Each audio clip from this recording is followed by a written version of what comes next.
Trump links the illegal invasion of Spain to communism and warning for the United States. Watch, Trump just linked the invasion of third world immigrants into Europe and the U.S. to communism itself. Happening in Spain awaits America. What should voters in other countries with elections coming up soon take away from what's going on in We have to Spain? be very careful with the whole socialist thing. I think in many cases it's much more than socialist. They skipped socialism, they went directly to communism.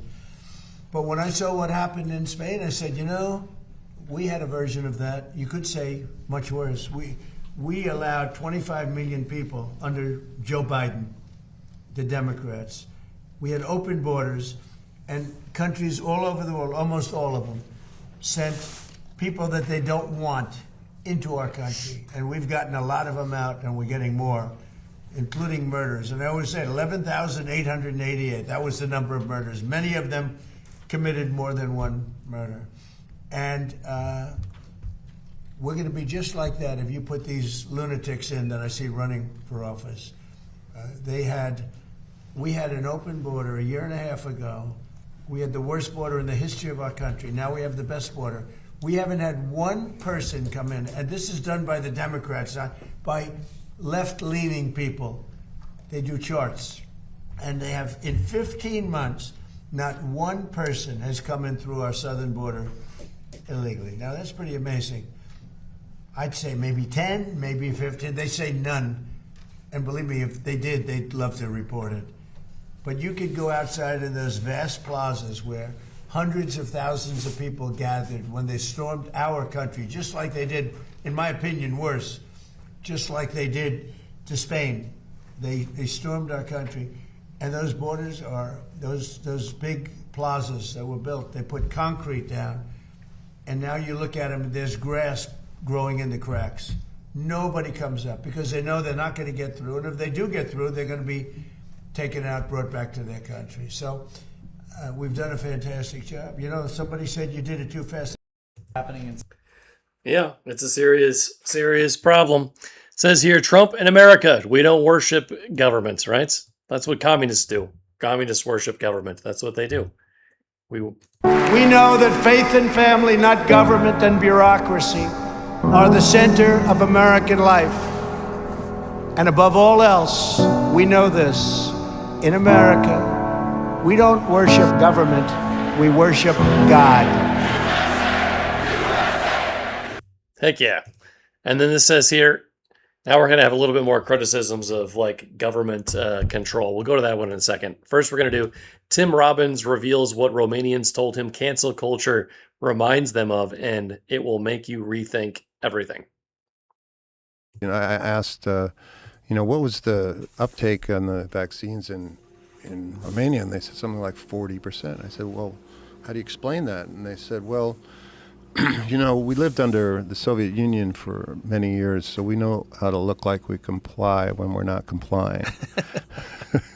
And I said, what else reminds you of the Soviet Union? They said, without a doubt, cancel culture. I said, why? I said, well, Soviet Union used to keep files on all of us, right? So as long as you're a good party member, there wouldn't be a thing said. Yeah. But once you stepped out of line, they brought out that old file. Now that affair with your secretary from 30 years ago is going to ruin your life. They're going to ruin your family. They're going to kill your career. And they're going to make a big public display of it to show other people to stay in line. And they felt like cancel culture was basically operating in the same way as the Soviet Union did. And it was really interesting to see that perspective in Eastern Europe. Yeah, a Karen in a socialist country is much worse for your health, because not only what he just said, you could get sent to the gulag if they complain about you, but a lot of these people forget that if you're the one who's canceling other people, then others will fear that and try to do the same thing to you next. So you have generation after generation of people getting punished.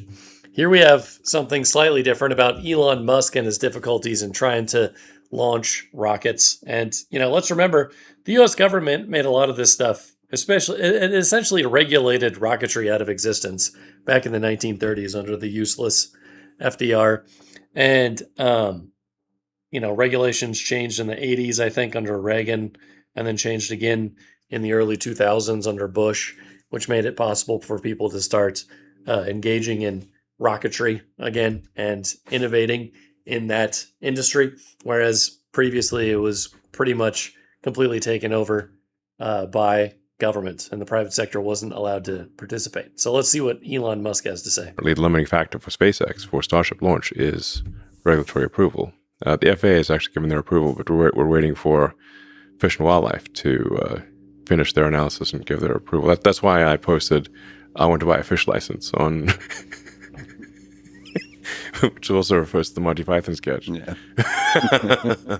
Like, why do you need a license for your fish? I don't know. But according to the rules, I'm told you need some sort of fish license or something. We effectively need a fish license to launch a rocket. And I'm like, wait a second. How did the fish come into the picture? Yeah. I mean, some of the things like that I feel like are so absurd that I want to do like a comedy sketch and flash at the bottom, this is all real. This is actually what happened. One of the things that was a bit of a challenge at one point is that they were worried about a rocket hitting a shark. Mm-hmm. And, the ocean's very big. And how often do you see sharks? Not that often, As a percentage of ocean surface area, sharks basically are zero. And so then we said, well, how will we calculate the probability of telling a shark? And then they're like, well, we can't give you that information because they're worried about shark fin hunters going and hunting sharks. And I said, well, how are we supposed to? We're on the horns of a dilemma then. Mm-hmm. Then they said, well, there's another part of Fish and Wildlife that can do this analysis. I'm like, well, why don't you give them the data? Like, we don't trust them. Like, excuse me? They're literally in your department.